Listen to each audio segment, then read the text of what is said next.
우리가 이 전적 타락이라는 교리에 대해서 이야기를 할 때 total depravity라고 튤립에서 T에 해당하는 것인데 우리는 어쩔 수 없이 이 자유의지에 대한 논쟁에 대해서 얘기를 안 할 수가 없습니다. 왜냐하면 역사적으로 인간 안에 있는 원죄가 어느 정도까지 영향을 끼치는가에 대한 이 논쟁이 결국에는 이 자유의지와 연결이 되어 있는 거거든요. 그래서 은혜에 대한 교리나 아니면 택하심에 대한 교리를 얘기할 때 항상 누군가가 그럼 자유의지는 어떻게 되는 거냐라고 질문을 항상 합니다.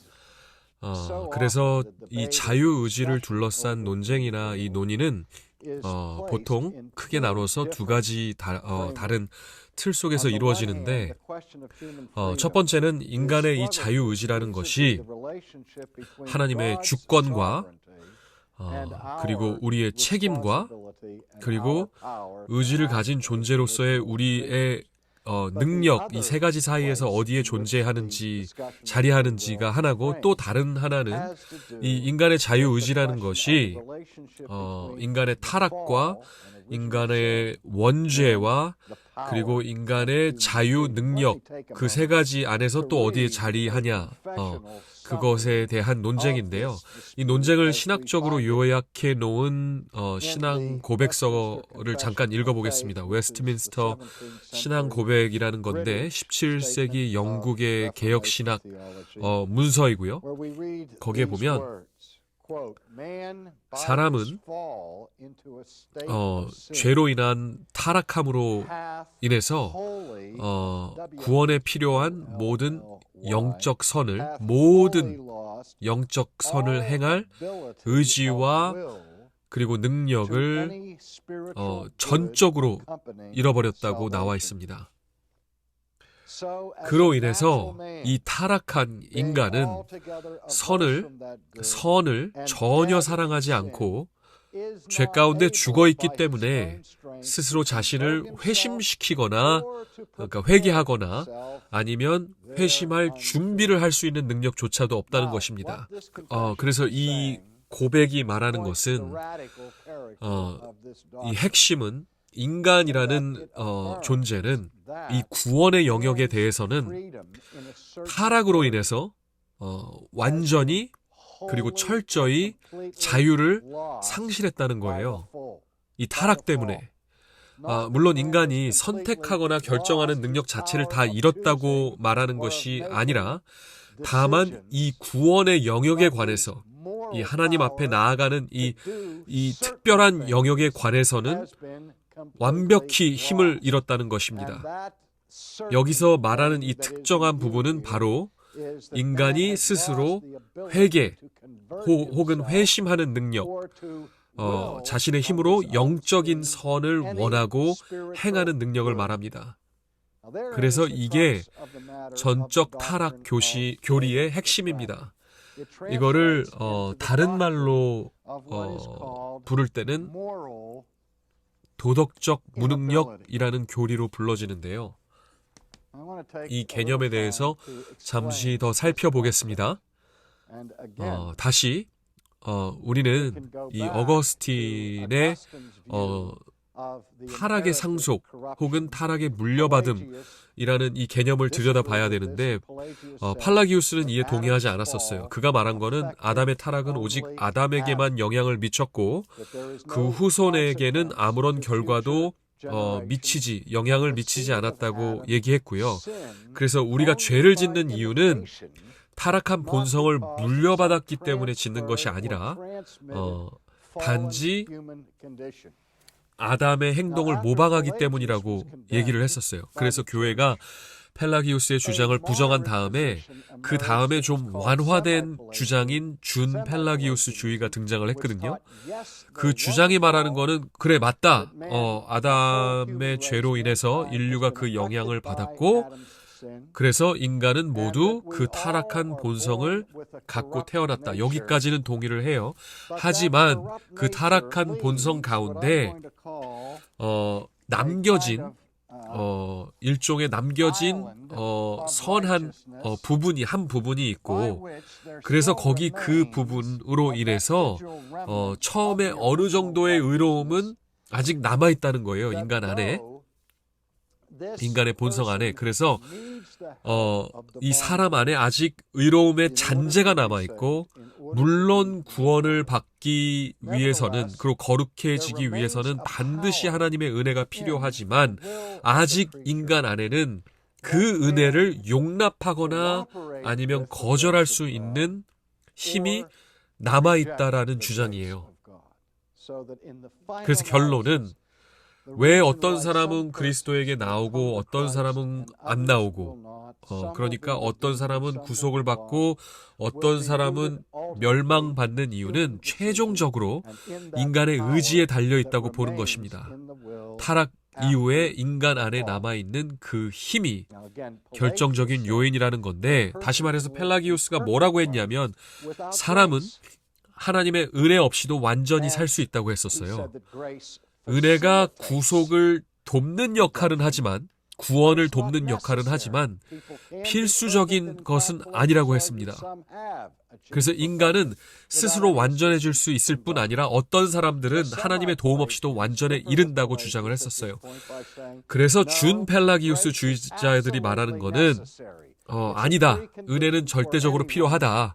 구속을 받기 위해서 전제 조건이다라고 말하면서 은혜 없이 구원을 받을 수는 없지만 은혜만으로는 충분하지 않고, 즉 은혜에 무언가를 더해야 한다는 건데, 아까 말한 그 타락 이후에 남아있는 인간의 의지와 노력을 은혜와 더해서 구원을 받는다는 거예요. 그런데 반면에 이 어거스틴은 16세기 종교개혁 때 다시 회복된 교리 중에 솔라 5가지 솔라들이 있거든요. 그 중에 솔라 그라티아, 오직 은혜라는 진리를 선포한 사람 중 한 명이었었어요. 어거스틴이 주장한 건 뭐였냐면은, 인간의 타락은 너무 깊고 이 죄의 힘은 인간의 마음 안에서 너무나 강력하게 역사하고 있기 때문에 오직 하나님의 은혜로만, 정말 그분의 은혜로만 인간의 영혼의 상태가 변화되어서 믿음에 이를 수 있다고 얘기를 주장을 했던 겁니다. 그래서 이 질문의 핵심은 뭐냐면, 정말 타락한 인간이 여전히 자기 스스로의 힘으로 하나님의 도움과 은혜의 초청을 받아들일 수 있는 기능을 갖고 있냐 하는 것입니다. 하나님이 주시는 그 은혜를 받아들일 수 있는 능력이 우리 안에 있냐라는 게 질문이에요. 아니면 인간이 하나님의 그 복음에 네라고 응답할 수 있기 전에 하나님께서 먼저 그 영혼 안에 새로운 창조의 일을 시작하셔서 그 복음의 일을 시작하셔야 되는가입니다. 이걸 부르는 용어가 있는데, 하나님의 선제 아니면 하나님의 주도권이라고 부릅니다. 어거스틴이 말한 건 뭐냐면, 인간이 그리스도 앞에 나오기 전에 하나님께서 먼저 일하신다는 거예요. 일방적으로, 단독적으로, 그리고 주권적으로. 하나님이 그 죄 가운데 본래 죽어 있었던 그 죄인을, 그 죄인의 영혼을 변화시킴으로 그 도덕적 결박의 감옥에서 그를 먼저 구원해 내신다는 거예요. 그래서 그 영적 죽음의 상태에서 인간은 스스로 되살릴 도덕적 능력이 없다는 겁니다. 하나님께서 먼저 친히 오셔서 그 사람의 영혼에 새 생명과 능력을 넣어주셔야 되는 거예요. 그걸 주장한 거거든요.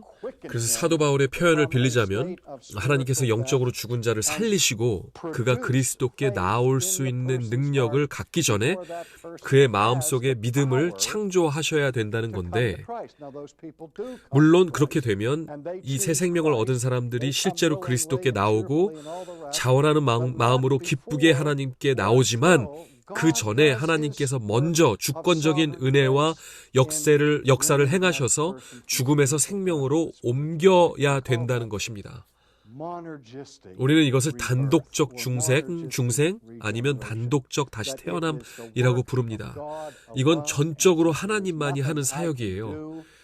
내가 이 은혜를 얻기 위해서 할 수 있는 것이 아무것도 없고 어떤 공로도 이 은혜를 유발시킬 수 없고 그렇기 때문에 나는 오직 하나님의 은혜, 오직 하나님의 은혜에만 소망을 두어야 된다는 것입니다. 이 주제에 관련해서 매우 중요한 성경 구절이 있는데 요한복음에 예수께서 정말 놀라운 말씀을 하십니다. 예수께서 6장 63절에 살리는 것은 영이니 육은 무익하니라. 내가 너희에게 이른 말이 영이요 생명이라. 그러나 너희 중에 믿지 아니하는 자들이 있느니라 하시니 이는 예수께서 믿지 아니하는 자들이 누구며 자기를 팔 자가 누구인지 처음부터 아심이라. 또 이르시되 그러므로 전에 너희에게 말하기를 내 아버지께서 오게 하여 주지 아니하시면 누구든지 내게 올 수 없다 하였노라. 자, 니고데모와의 대화를 기억해 보면요. 저녁에 니고데모가 왔을 때 예수께서 말씀하셨어요. 사람이 거듭나지 않으면 하나님의 나라를 볼 수 없다고. 그 나라에 들어가는 건 물론 말할 것도 없고요. 볼 수도 없다는 거예요. 그리고 그 대화 가운데 니고데모에게 이렇게 말씀하셨어요. 육으로 난 것은 육이고 그리고 영으로 난 것은 영이라고 말씀하세요. 이 예수께서 육과 영을 이렇게 분명히 대비하신 것처럼 구별하신 것처럼 사도 바울도 이 거듭난 사람 안에서 여전히 계속되는 육체와 영혼의 싸움에 대해서 전쟁의 비유로 설명을 했었어요. 성령으로 거듭난 이후에도 육체는 완전히 죽은 게 아니기 때문에 그래서 계속 싸운다는 거예요. 성령께서 우리의 삶을 완전히 바꾸시기 전에는 우리는 그냥 육체에만 속한 존재예요. 그래서 예수께서 니고데모에게 뭐라고 말씀하시는 거냐면 너의 자연적인 출생, 너의 자연적 상태는 육체에 속한 거고 이 타락한 상태에서 너의 모든 마음의 소원은 끊임없이 악하다는 거예요. 그래서 바울이 말한 게 너희는 이 세상의 풍조를 따르고 공중의 권세 잡은 자를 따르며 죄와 허물로 죽은 자들이라고 말했잖아요. 이것이 바로 육체에 속한 자들의 상태인 거예요. 이제 여기 요한복음 6장에 예수께서 뭐라고 하십니까? 육은 뭐라고요? 육은 무익하니라. 육은 무익하니라. 루터가 그 에라스무스라는 자와의 논쟁에서 논쟁을 했었는데 그 자신의 대표작 책 중에 이 의지와 속박이라는 그 책에서 이 말씀에 대해서 깊은 해석을 하는데요. 왜냐하면 에라스무스가 뭐라 그랬냐면은 육체가 구원을 받는 과정에 역할을 할 수 있다고 주장을 했거든요. 그냥 도움만 주는 게 아니라 결정적인 역할을 한다는 거예요. 왜냐하면 육체가 왜 유익하냐면 인간의 본성이 원죄로 인해 완전히 타락한 게 아니기 때문에 육체가 영적 선을 향해서 더듬어 갈 수 있다고 그렇기 때문에 육체로 말미암아 올바른 선택을 하면은 영생을 얻을 수 있다고 그 에라스무스라는 사람이 주장을 했대요. 그래서 루터가 이 에라스머스라는 사람과의 그 논쟁에서 아주 단호하게 반박해요. 예수께서 말씀하신 그 무익하다라는 말은 조금은 유익할 수 있다라는 뜻이 아니라는 거예요. 예수께서 육은 무익하다라고 하셨을 때 그냥 그건 문자 그대로 아무 유익이 전혀 없다는 뜻이다. 그래서 예수께서 이어서 이렇게 말씀하시잖아요. 아버지께서 이끌지 아니하시면 아무도 내게 올 수 없으니. 이 말씀이 너무 중요합니다. 왜냐하면 아무도, no man, 아무도라는 단어로 시작을 하는데 문법과 논리학적으로 이거를 말하면 이 단어는 no man이라는 이 단어는 뭐라고 부르냐면 보편 부정 명제라고 부른대요. Universal Negative Proposition, 즉 모든 사람을 다 포함하는 부정적 선포입니다. 인간이라는 분류 전체에 대해 부정적인 사실을 정의하고 있는 것입니다. 영어로는 man이라고 해서 혹시 남자에게만 해당하나 할 수 있는데 그게 아니고 no man이라고 할 때는 헬라어의 원문은 mankind를 뜻하는 거예요. 인류 전체에 대한 부정을 얘기를 하는 거예요. 예수께서 말씀하시는 거는 모든 사람, 즉 인류 전체에 대한 부정적인 사실을 말씀하고 계시는 것입니다. 그리고 다음 언어가 매우 중요합니다. No man can 이라고 나와 있어요. 아무도 할 수 없다라는 뜻이잖아요. 예수님께서 no man may라고 말씀하시지 않으셨는데 영어를 할 때 처음에 배울 때 이 may하고 can의 차이가 되게 헷갈리거든요. 한국 사람으로서는 may는 허락에 대한 것이고 can은 능력에 대한 것입니다. 그래서 예수께서 may라고 하신 게 아니고 허락된 게 아니다라고 말씀하시는 게 아니라 no man can이라는 거는 아예 능력 자체가 없다는 거예요. 어떤 인류의 어떤 사람도 나한테 나아올 수 있는 능력이 전혀 없다는 거예요. 그래서 여기서 말하는 것은 허락이 아니라 능력입니다. 즉 뭔가를 할 수 있는 기능에 대한 얘기예요. 예수께서 여기서 분명히 말씀하시는 거는 어떠한 인간도 스스로 할 능력이 없다. 이건 매우 강력한 단어들이거든요. 예수께서 직접 말씀하신. 이건 어거스틴이나 칼빈이나 루터가 한 말이 아니라 예수께서 직접 말씀하신 거예요. 인간의 능력에 대해서. 뭐라 그러시냐면 아무도 능력이 없다. 아무도 스스로 할 수 없다. 뭐를? 내게 오는 것을. 올 수 없다는 거야, 아무도. 즉, 인간은 본질적으로 예수께 나아갈 수 있는 능력이 없다는 것입니다. 당연히 예수께서 나에게 오라고 하셨을 때는 물리적 위치를 얘기하신 게 아니잖아요. 뭐 지금 이스라엘 와가지고 나를 만날 수 없다 그 얘기를 하신 것도 아니고 아니면은 야 내가 어디 있는지 너는 못 찾을 거야 이렇게 말씀하신 게 아니에요. 여기서 말한 내게 온다라는 거는 믿음으로 예수를 영접함으로 구원에 이른다는 것을 얘기를 하시는 거예요. 물론 어떤 성경학자도 이거에 대해서 예수가 무슨 말씀하셨는지에 대해서 의의를 제기하거나 동의하지 않는 사람은 없을 겁니다. No man can come to me. 아무도 내게 올 수 없다. unless라는 단어가 나와요. 뭐뭐를 하지 않으면 unless. 여기서 이 unless라는 말은 어떤 결과가 일어나기 위해서 반드시 먼저 일어나야 되는 필수 조건을 가리키고 있는 거예요. 따라서 이 unless는 곧 반드시 있어야 하는 것, 일어나야 하는 것, 예수께 나오기 전에 꼭 일어나야 하는 사건입니다. 그게 뭡니까?